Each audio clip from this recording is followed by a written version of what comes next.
Entre 1914 y 1918 apareció un nuevo y sorprendente escenario bélico que iba a revolucionar la guerra: el aire. Hubo feroces combates aéreos. Cazas contra cazas. Igual que si lo estuviera viendo. Era como una nube de moscas en el cielo, moviéndose rápido, claro. Muy rápido y bajando en picado. Había accidentes tremendos y la lista de bajas indicaba que casi todos los pilotos morían. Di un beso a mi madre. Lo recogí todo y le dije: adiós, mamá. No creo que volvamos a vernos. Era la actitud que tenías que tomar. Sabías que ibas a morir. La guerra en el aire vio cómo los aviones se las arreglaban para despegar desde una plataforma situada encima de otro aeroplano. Y la invención de un concepto radicalmente nuevo: el portaaviones. Dio impulso a una carrera tecnológica. Los diseñadores de ambos bandos intentaban superarse unos a otros. Esa carrera trajo la nueva época de los aviones de combate y de los bombarderos. De una nueva raza de héroes, los ases del aire. Ahora podemos ver esa guerra aérea tal como la vieron los pilotos, en color.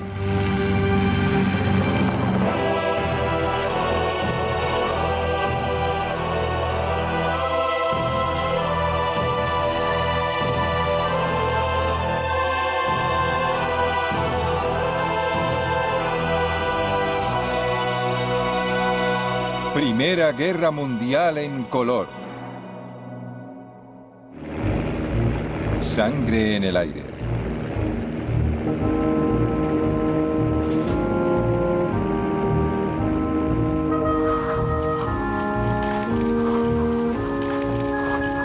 En el verano de 1914, mientras los ejércitos europeos marchaban hacia la guerra, los jóvenes de todo el continente se sentían atraídos por una forma de combate nueva y atrevida.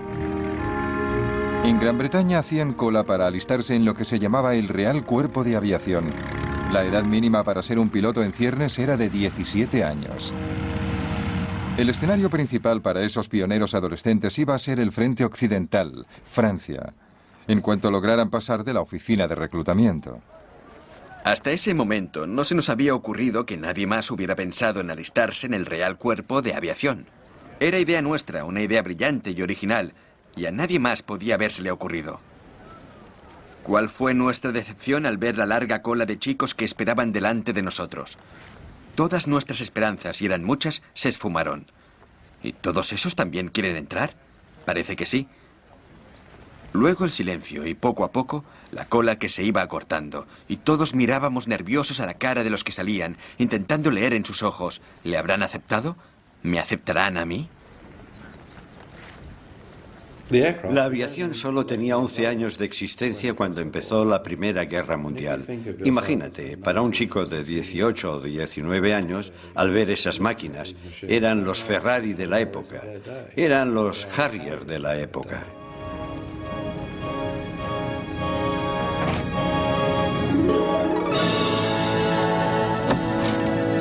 La aviación, con toda su temprana locura, acababa de nacer.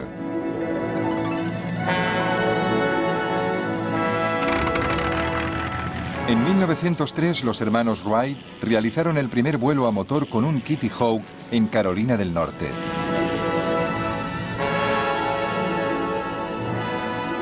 Los jefes militares empezaron a comprender que los aviones podrían ser útiles para la guerra.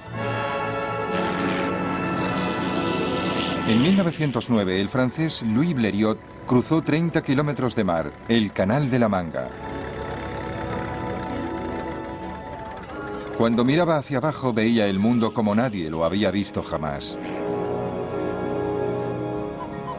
Y ese fue el propósito militar del avión: darle al comandante que estaba en tierra una visión general del campo de batalla. La idea de los reconocimientos aéreos apareció a mediados del siglo XIX con los globos de aire caliente. Y durante la mayor parte de la guerra se siguió usando a los globeros, como les llamaban los británicos, como vigías aéreos. Pero los globos aerostáticos eran un blanco fácil para los atacantes enemigos.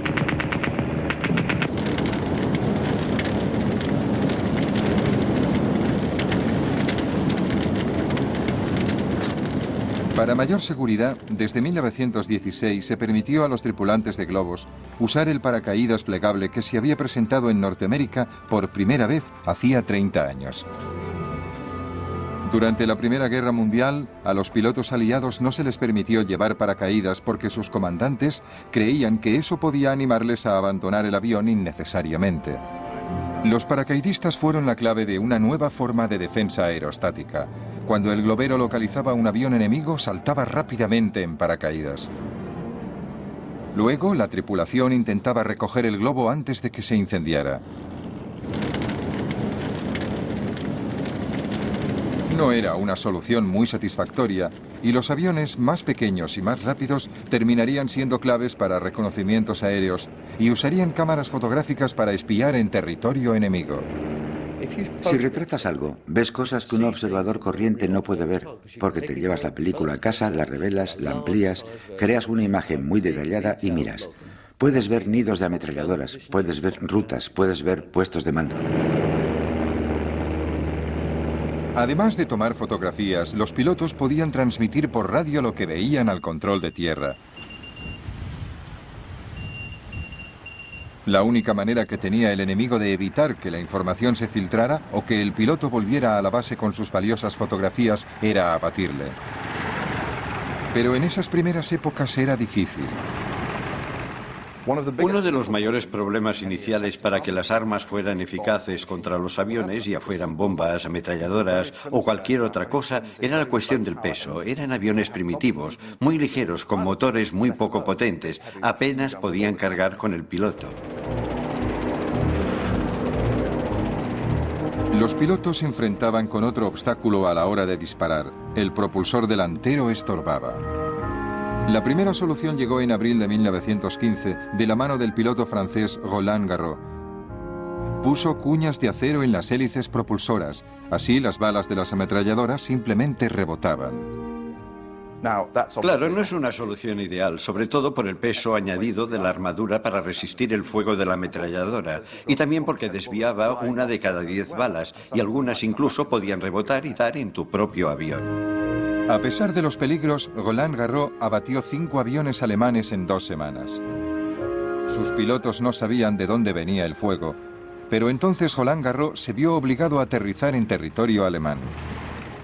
Los alemanes vieron inmediatamente por qué este avión tenía tanto éxito, y en realidad estamos hablando de un solo avión que había hecho estragos en las fuerzas aéreas alemanas de la época. Pero cuando vieron lo primitivo que era el sistema y cómo podían disparar a través de las aspas, entregaron la máquina a un diseñador holandés muy brillante con mucho talento, Anthony Fokker. Fokker resolvió el problema y revolucionó el futuro de la guerra aérea, inventando un dispositivo que sincronizaba el fuego de la ametralladora con el movimiento del propulsor, de tal forma que las balas nunca daban en la hélice. Pronto, los pilotos alemanes perfeccionaban las tácticas que llevarían la masacre a los espacios aéreos. Vimos que era un avión alemán, y una vez colocado sobre nosotros, detrás del avión de en medio, se lanzó en picado como un halcón sobre una golondrina. Desde luego, di gracias de volver sano y salvo de esa misión. La aviación aliada estaba indefensa. En 1915 se produjo lo que se llamó el azote de los Fokker. La vida de un piloto aliado se contaba por días.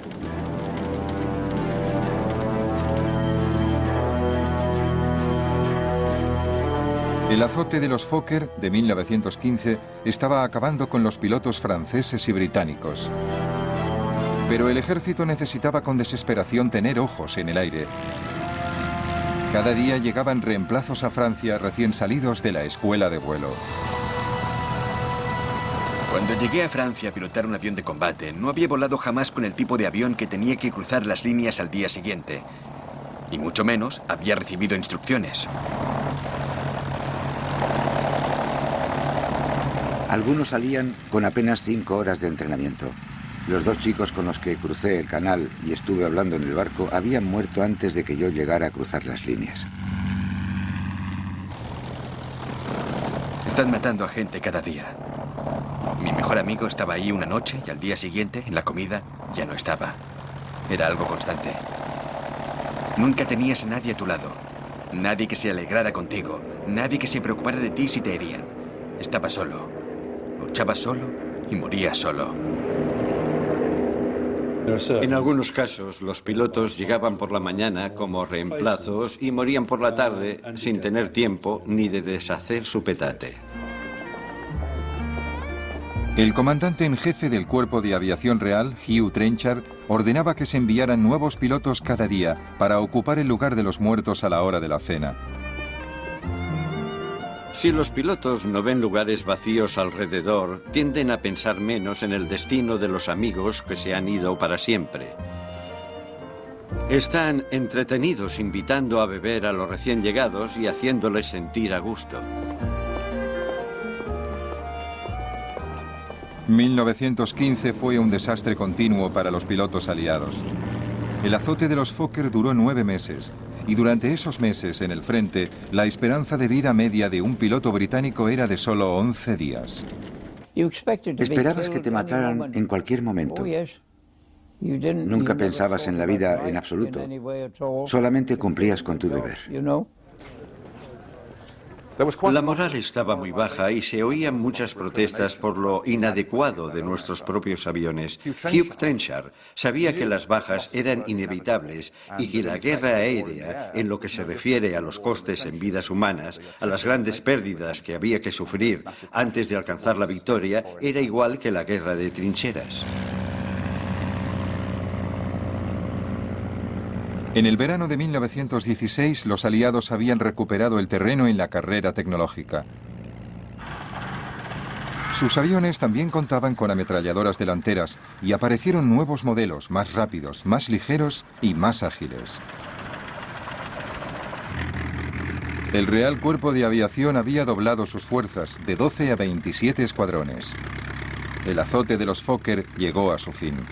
Para los aliados fue un alivio inmenso, porque entonces el cuerpo aéreo era más necesario que nunca.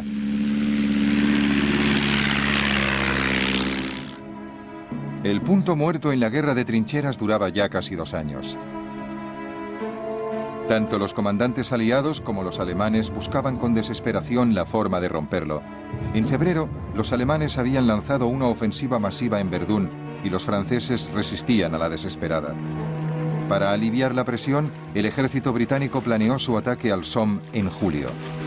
Los reconocimientos aéreos eran vitales, no solo para localizar objetivos alemanes, sino también para guiar el fuego de la artillería. Los pilotos aliados se pusieron en acción con sus nuevos aviones mejorados. Algunos se hicieron muy populares, como por ejemplo Albert Ball. Albert Ball fue una inspiración para el Real Cuerpo de Aviación porque nada era demasiado peligroso para él y en cierto modo reflejaba la imagen que tenía Trenchard de lo que debía ser el Real Cuerpo de Aviación. Gente sin miedo al peligro, gente que siempre se lanzaba al ataque, aunque eso significara la muerte. Dicen que he chocado con el suelo a 200 kilómetros por hora y que mire cómo ha quedado el tren de aterrizaje. Sí, ya lo he visto. Pero ahora ya está casi listo para volar otra vez. Fue una sensación muy extraña caer en picado. Tuve tiempo de ver cómo me había llegado la hora. Pero resulta que no llegó. Ball no representaba el futuro del Cuerpo de Aviación Real. No podía hacerlo. Confiaba en la suerte para seguir vivo. Volvía con el avión lleno de agujeros de bala. Albert Ball murió a los 21 años. Había abatido 44 aviones alemanes. Los franceses fueron los más rápidos en sacar partido de sus ases del aire. Concentrándose en las vidas de los héroes del aire, distraían al público de las masacres en las trincheras. Los pilotos de éxito eran perseguidos por la prensa y exhibidos entre la alta sociedad.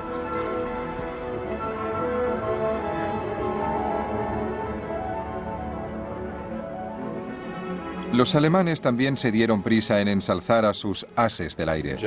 En los servicios alemanes, esa publicidad se usaba para levantar la moral, pero no solamente la de los pilotos, sino también para crear héroes entre la población, y por eso se publicaba como los pilotos competían unos con otros y se concedían medallas por abatir un cierto número de aviones.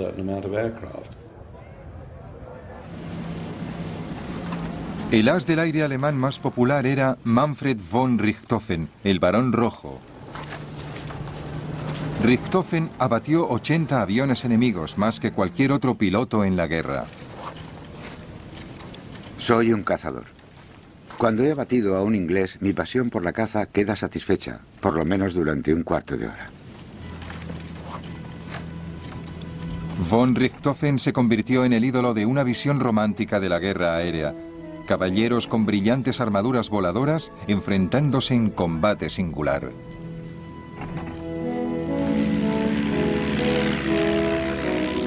Estar solo. Tener tu vida en tus manos. Usar tu habilidad en combate singular con el enemigo. Era como las justas de la Edad Media. La única esfera de la guerra moderna donde uno aún veía a su adversario y se enfrentaba a él en mortal combate. La única esfera donde aún existían la caballerosidad y el honor. Si vencías, era por tu valentía y habilidad. Si eras derrotado, era porque habías encontrado a alguien mejor.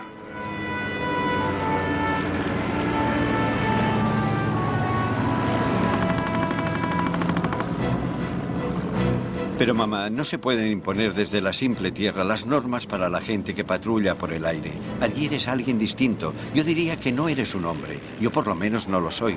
Eres la encarnación del diablo, lleno de la emoción de jugar al mejor juego que haya creado Dios jamás, loco tras los alemanes, olvidando todo lo demás. En lo único que piensas es en demostrarle al cabeza cuadrada que hay un solo hombre digno de estar en el aire, y no dos. En una zona de combate, cuando las balas silban a tu alrededor y estás envuelto en humo negro, te conviertes en otra persona. No eres humano, por decirlo de alguna manera. En cierto modo, dejas de ser humano. Eres una máquina de guerra y cumples con tu misión. En abril de 1917, los alemanes volvían a adelantarse en la disputada carrera armamentística. Su ventaja era en parte táctica. Empezaron a actuar en escuadrones de 14 aviones llamados Jastas y enviaban 3 o 4 Jastas hacia el frente de una vez. Estos grupos masivos recibían el apodo de circos volantes. Las Jastas llevaron a las primeras grandes escenas de duelos entre escuadrones y no entre individuales, los famosos días de los combates en grupo. Los escuadrones británicos y aliados se enfrentaban a los circos alemanes en el aire, sobre las trincheras, y luchaban hasta la muerte, muchas veces ante la sorpresa de la infantería que les veía desde abajo. Igual que si lo estuviera viendo, eran como una nube de moscas en el cielo, moviéndose rápido, claro, muy rápido, y bajando en picado, y rodeándose unos a otros, y oíamos los disparos, claro, pero estaban muy altos. Yo vi algunas batallas maravillosas, batallas aéreas entre 2 aviones de combate. Y nunca... Pero el problema es que nunca sabíamos quién ganaba. Apostábamos entre nosotros y yo me preguntaba, ¿quién volverá? ¿Quién va a ganar hoy? ¿Serán los alemanes o será uno de nosotros? La superioridad de los aviones alemanes y las tácticas Jasta costaron caras a los aliados. En 1917, durante el llamado Abril de Sangre, perdieron 150 aviones y 316 aviadores. Unos meses más tarde llegaron los primeros pilotos norteamericanos, pero la superioridad alemana se mantenía. Sin embargo, los aviadores aliados tenían que seguir volando sobre las líneas enemigas para dar información a sus ejércitos que preparaban desde tierra sus ofensivas de verano. Los comandantes y hasta los pilotos sabían que no tenían el mejor equipo ni las mejores herramientas para el trabajo y sin embargo les exigían que contribuyeran a una gran ofensiva. Sabían que los alemanes tenían mejores equipos y hasta cierto punto mejores tácticas y era algo trágicamente inevitable. Tenían que seguir volando. En esos momentos no podían hacer nada.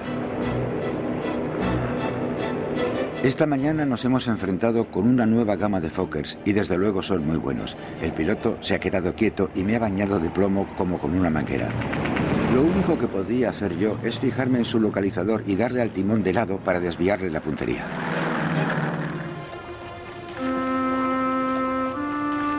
Pero aunque las bajas durante toda la guerra fueron muy altas, los pilotos británicos sabían que eran solo una pequeña fracción de las bajas en tierra, que iban subiendo. Y la vida de los pilotos, aunque muchas veces fuera corta, era muy cómoda comparada con la de los PDI, pobres desgraciados de infantería de las trincheras. Cuando volábamos a casi 5.000 metros, sentías como una gran exaltación, como si gritaras: «Soy el rey del castillo». Estabas ahí arriba y la guerra no te afectaba. Yo estuve en la infantería y siempre íbamos sucios, piojosos y muchas veces muertos de hambre, mientras que en el cuerpo aéreo vives como un señor. Cuando estaban en tierra, la vida de los pilotos era muy extraña porque se enfrentaban a la muerte cada día en el aire, pero luego volvían al campo de aviación y tenían un salón agradable, buena comida y una cama decente para dormir. Es una maravilla volver de la patrulla por las noches pensando que has terminado por hoy con el brillante crepúsculo por poniente y el levante oscuro y misterioso. Y aquí estoy completamente solo, disfrutando del estupendo sol de mayo y con una brisa fresca. Se está tan a gusto. Oigo el ruido de las ametralladoras, pero aparte de eso, la guerra parece muy lejos, gracias a Dios.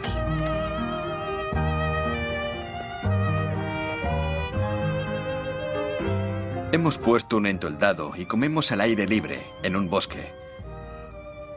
Se está mejor aquí cuando hace tanto calor como estos días. Aunque nos podría alcanzar el fuego de los cañones, ahora mismo no se nota que hay guerra.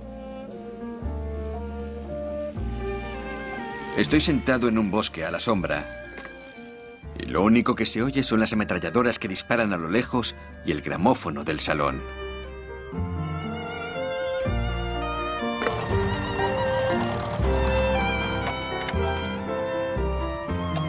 Vivimos bien. Hemos ido a Boulogne y nos hemos tomado un helado. Somos el único cuerpo en el frente que toma helado para cenar cada noche. En plena vida, estamos cerca de la muerte. Y tan cerca de la muerte también conseguimos pasarlo en grande. Cócteles del Bronx, brochetas de higadillos de pollo, champán, helado de fresa y coñac Napoleón.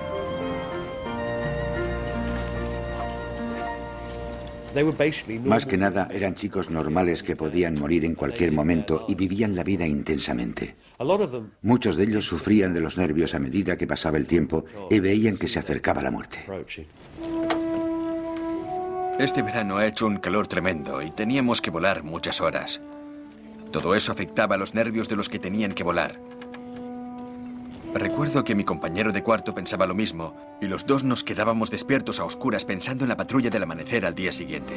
Al final no pudimos soportarlo más y nos confesamos uno al otro nuestro miedo y malos presentimientos. Encendimos las velas y luego nos sentimos un poco mejor y de alguna forma conseguimos pasar la noche igual que tendríamos que pasar el día siguiente. Un piloto vivía atormentado por una pesadilla, una cara. La cara parecía vaga y distante, y poco a poco se acercaba hasta que la nariz de la cara y la de él estaban casi juntas y se miraban. Nada más, solo se miraban. Entonces se despertaba y ya no podía dormir. ¿Quién era? ¿Alguien a quien había matado? ¿O era el hombre que le esperaba bajo el sol?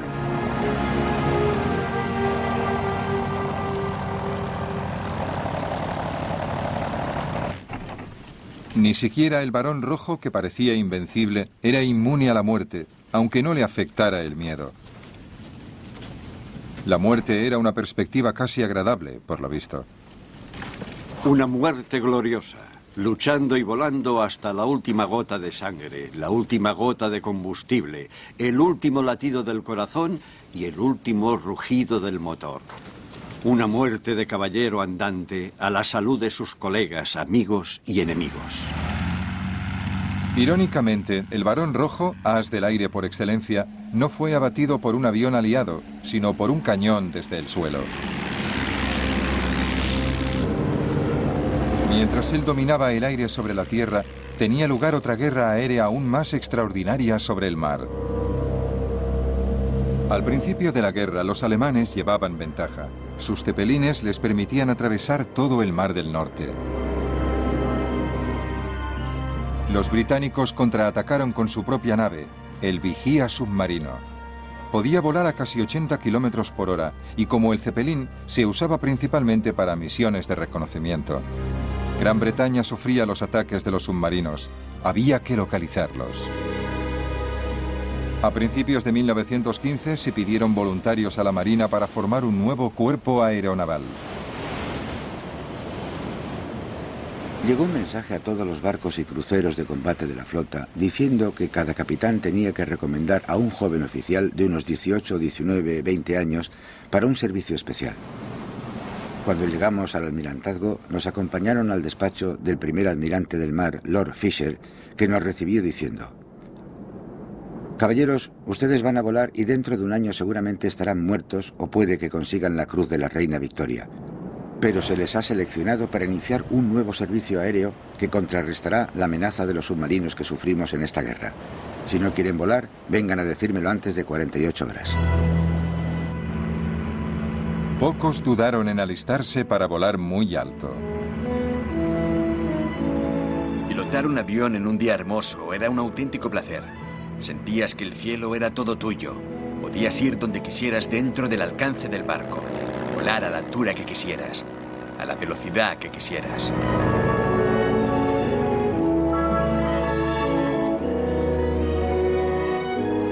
Los aviones británicos se hicieron cada vez más sofisticados. Además de localizar objetivos alemanes, también salían a bombardearlos, pero con una tecnología muy primitiva. Podíamos volar muchas horas, pero nuestra capacidad de llevar bombas era más bien reducida.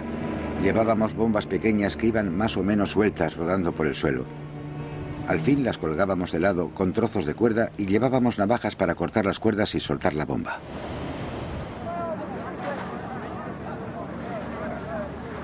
Los globos aerostáticos, por elegantes que fueran, no eran precisamente eficaces. Lo que necesitaba la Marina eran aviones bien armados y más rápidos que pudieran actuar en el mar. El motivo principal seguía siendo la necesidad de acabar con los submarinos alemanes.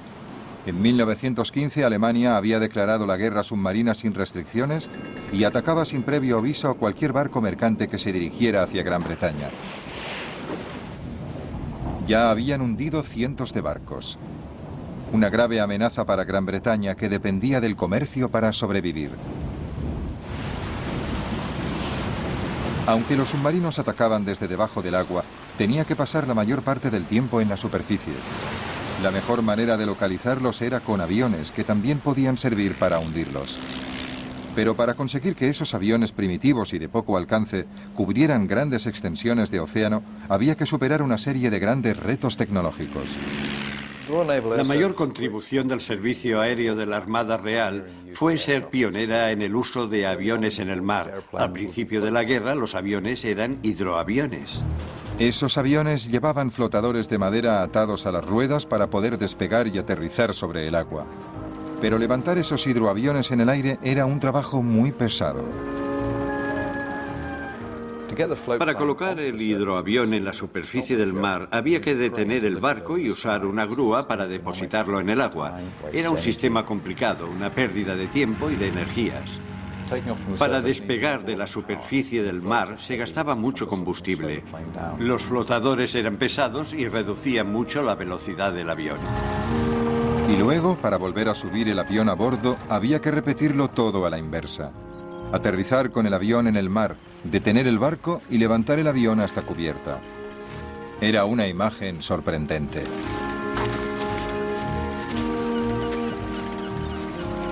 Los hidroaviones eran como aviones que iban de vacaciones a la costa y se habían puesto zuecos para no mojarse los pies. Cuando veían pasar alguno por encima, muchos decían: por ahí va con sus botazas.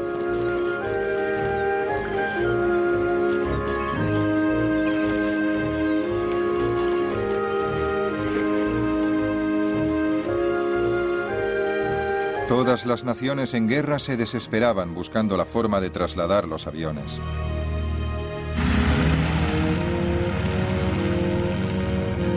Esta era una primitiva versión rusa. La solución rusa era remolcar los aviones en el mar. Estaba muy bien cuando el mar estaba en calma, pero en caso de tormenta no servía. En cuanto a los alemanes, su flota casi nunca salía a mar abierto, así que los aviones de la Armada se lanzaban desde pasarelas. Pero volar era complicado para los pilotos de todos los países. Lo que más me preocupaba era marearme en el mar. No había estado nunca en un barco, solo alguna vez había salido a remar en barca en días muy tranquilos y creía que todo el mundo, menos los marineros muy expertos, se mareaba en cuanto había el más mínimo movimiento. Después de correr un buen rato, tirabas con todas tus fuerzas y con mucho esfuerzo y algo de suerte conseguías levantarte hasta 90 o 100 metros, aunque en una ocasión la hoja de ruta dice que llegamos a alcanzar los 360 metros.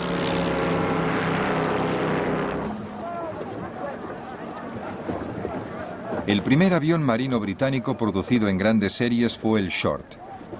No era solo un avión de vigilancia, también podía ir armado con bombas.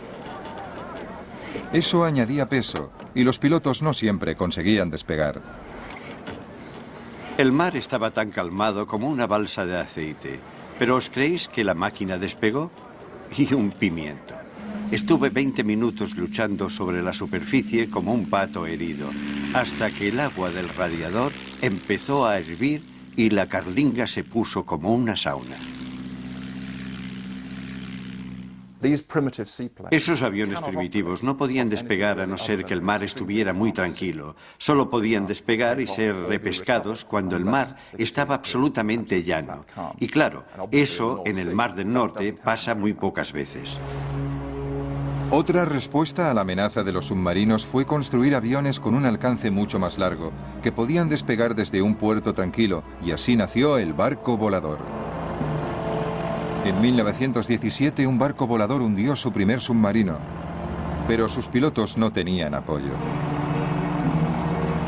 Personalmente, considero que las batallas de barcos volantes eran mucho más desesperadas que las que se libraban en el frente francés. Lo digo porque, además de los riesgos habituales del combate, había que hacer un largo viaje sobre un mar desierto antes y después de la lucha. El Mar del Norte es muy peligroso. La niebla, las marejadas, las nubes bajas son más habituales que los días buenos. Siempre sabías que si te fallaba el motor o tenías cualquier problema tonto, era casi seguro que te ibas a ahogar, con muy pocas probabilidades de que te rescataran.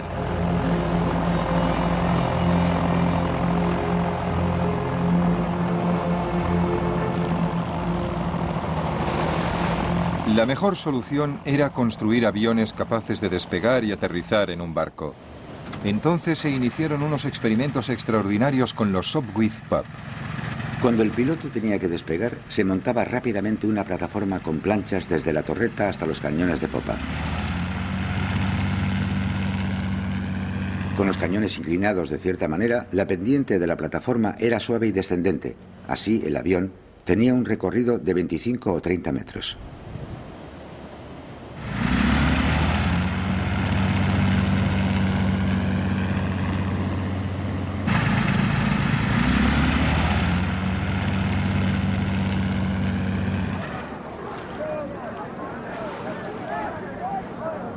Era muy arriesgado. Si el piloto no lograba la velocidad suficiente para despegar, se estrellaba contra el agua. Pero aunque hubiera calculado bien, pasaría a menos de 1 metro de las olas. Era una operación más que arriesgada, y me encantaba ver a esos pilotos. Les admiraba por su valor y por su habilidad.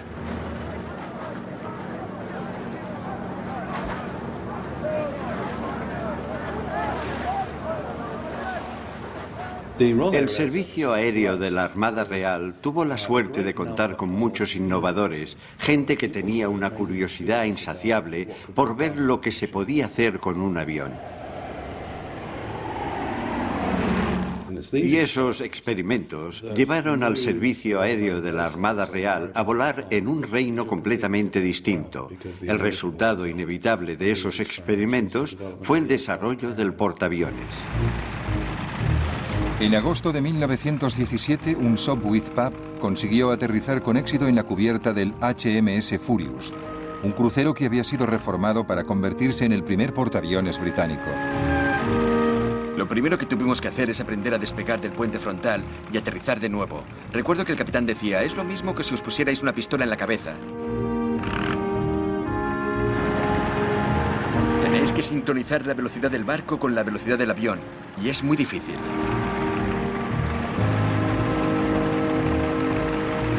Pero a pesar de las dificultades, había nacido un nuevo tipo de arma. A principios de 1918 se lanzó el primer ataque de un portaaviones desde HMS Furious. Sus aviones, que despegaron sobre la cubierta, bombardearon y destruyeron los zeppelines alemanes en Torbium. Se trató de un hecho pionero en la historia del arma naval. El portaaviones alcanzó la mayoría de edad en esa batalla.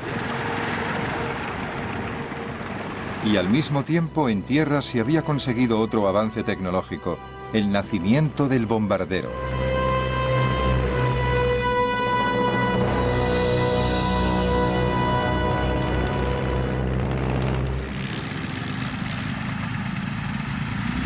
En el verano de 1917, los pilotos aliados en el frente occidental habían vuelto a ponerse a la altura de la tecnología alemana. Ambos bandos empezaron a prestar más atención que nunca a un nuevo fenómeno. Desde el comienzo del conflicto, los aviones se habían usado para bombardear solo esporádicamente. Sin embargo, ahora muchos aviones antiguos de reconocimiento empezaron a ser transformados en bombarderos. Se les adaptaron unas fijaciones especiales para las bombas, y en 1917 eran de uso habitual entre los aliados. Venían en una caja media docena de bombas envueltas en algodón en rama. No teníamos instrucciones, así que cogíamos las bombas, las desenroscábamos y cuando queríamos un detonador yo decía, Charlie, pásame un detonador. Practicaba el lanzamiento de bombas de día y de noche, hiciera el tiempo que hiciera, con viento, desde cualquier altura hasta 750 metros. En el centro del aeródromo había un círculo grande pintado con tiza y el ejercicio se daba por bueno si la bomba caía dentro del círculo. Las bombas se usaban para estorbar los movimientos de las tropas enemigas. Siempre intentaban atacar puentes, vías de ferrocarril, estaciones, empalmes de vías de tren, cualquier cosa que impidiera moverse al enemigo.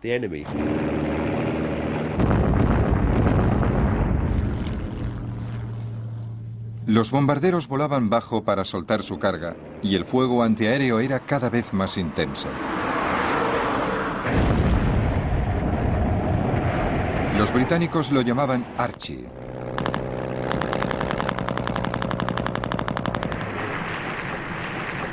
Pero intentar abatir un avión desde el suelo es difícil. Venían tan rápido que cuando habías cargado el arma, ya se habían ido. Solo podías tocarles si sabías por dónde venían, si te encarabas a esperarlos. Entonces, cuando aparecían, a lo mejor, tenías una oportunidad de dispararles, de pegarles un tiro. ¿Es que se movían tan rápidamente?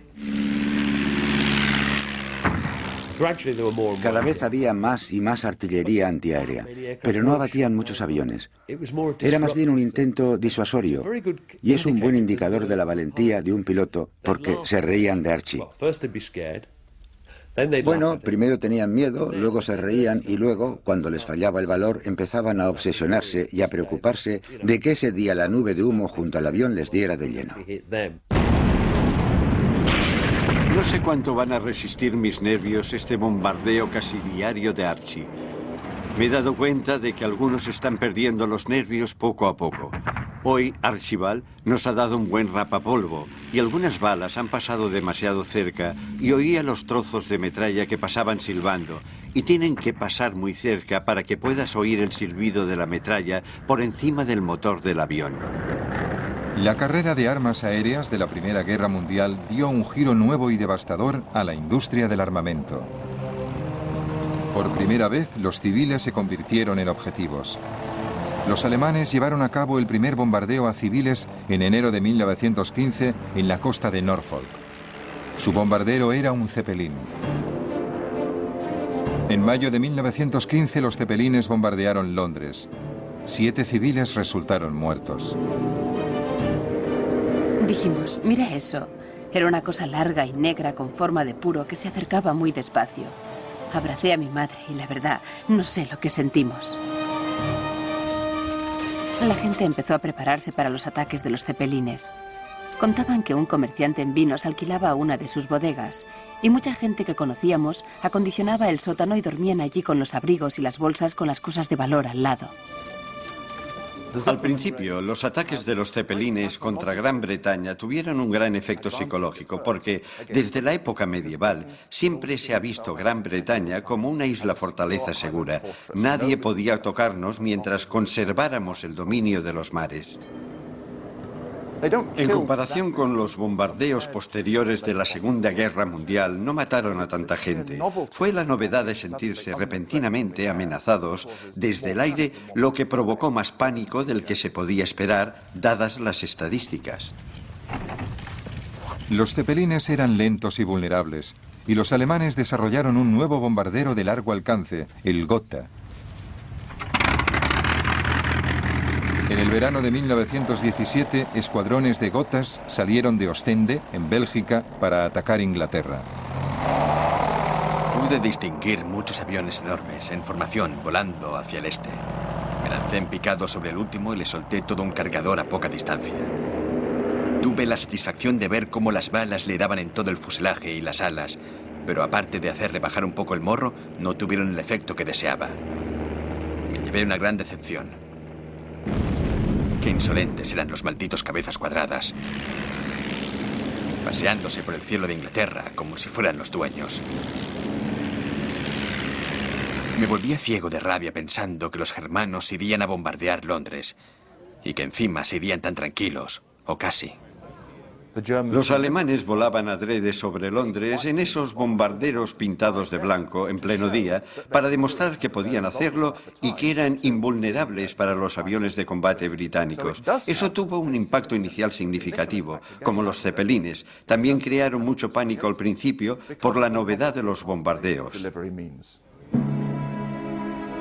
En el ataque a Londres murieron 162 personas. Para calmar a la nación, un escuadrón de ataque volvió rápidamente desde el frente occidental para procurar cobertura aérea a la capital. El general sudafricano Jan Smuts debía diseñar una nueva estrategia de defensa en el frente interno. Introdujo una serie de sistemas de aviso. Cohetes explosivos llamados petardos, silbatos de la policía y carteles, y también nuevas armas antiaéreas. Las defensas resultaron eficaces, así que los alemanes pasaron a los ataques nocturnos. La pobre Mary es muy nerviosa, así que la escondimos en el pasillo del primer piso, en un lugar muy seguro, y luego Phyllis y yo nos escapamos a la ventana del tejado. Nunca había visto nada igual. El cielo parecía lleno de bombas. Luego se sintió un silencio de muerte, espantoso después de tanto ruido. Y luego, viniendo del este, oímos los motores de los aviones. Por poco nos matamos intentando verlos, pero con la niebla no veíamos nada.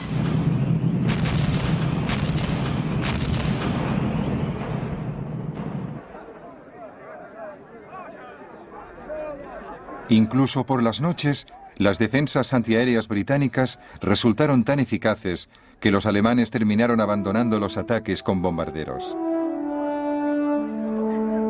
Los últimos Gothas llegaron en mayo de 1918.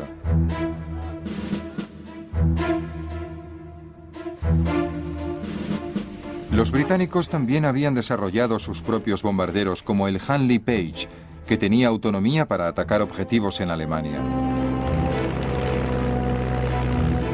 Estas nuevas máquinas voladoras llevaron la guerra a un nivel desconocido. En En 1918 el general Smuts escribiría proféticamente: según las previsiones actuales, no hay límites a la escalada del futuro uso independiente de la aviación para la guerra. Y es posible que pronto llegue el día en que las misiones aéreas, con su capacidad de devastar tierras enemigas y destruir centros industriales y de población a gran escala, se conviertan en las principales misiones de una guerra. Lo más distintivo de las misiones aéreas de la Primera Guerra Mundial es lo rápido que evolucionan. Empezamos con técnicas muy primitivas, globos de observación y pequeños aviones. Al final de la guerra ya había bombarderos estratégicos, escuadrones de aviones de combate, portaaviones y toda la gama de fuerzas aéreas que se desarrollaría durante el resto del siglo. A pesar de todos los cambios tecnológicos y estratégicos que había detrás, la lucha en el aire se reducía a individuos en sus aviones, enfrentándose en un combate singular de nuestros tiempos.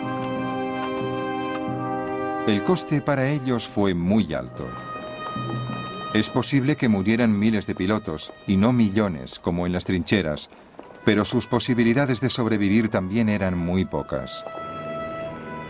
La muerte de un as del aire, un norteamericano llamado Raoul Loveberry, resumía cómo se veían a sí mismos. Su canción reflejaba lo que el piloto sabía, que su vida era emocionante, pero corta. Bajo las vigas que resuenan, las paredes están desnudas. Se oyen los ecos de unas risas. Los muertos están ahí. Sostened firmes la copa. El mundo es una mentira. A la salud de los muertos y viva el próximo que muera.